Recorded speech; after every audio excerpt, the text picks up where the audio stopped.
Change is the essential process of all existence. This is a quote by the great Spock from Star Trek.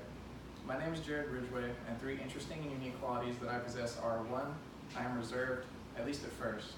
2, I am very logical and calculating. 3, I love sarcastic humor. First of all, I'm not a great public speaker. Many would describe me as much more of a conversationalist. I prefer to be concise and never really say much that is unnecessary to the point that I'm trying to make. And so I prefer to have input from whoever I am talking to so that I'm either motivated or obligated to keep talking. I'm in this class to get better at public speaking though, right? I refer to my Spock quote from before.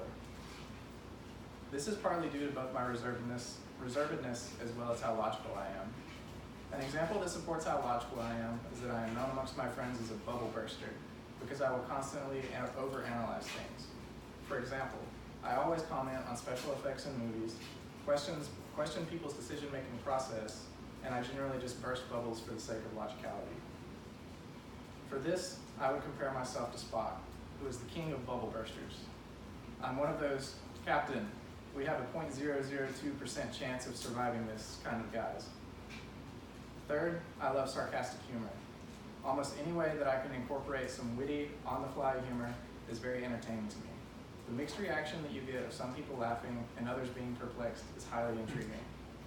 For example, I'm unable to refrain from cracking a subtle one-liner whenever the opportunity presents itself, such as someone making a comment that can be interpreted very vaguely. Oftentimes, this requires people around you to have knowledge of topics like pop culture in order to understand references that I make. This adds another layer of challenge to the humor because you have to know your audience in order to find the humor in it. So remember when you think of Jared Ridgeway that I am reserved, logical, calculating, and sarcastically humorous. In the words of the great Spock, live long and prosper. Thank you.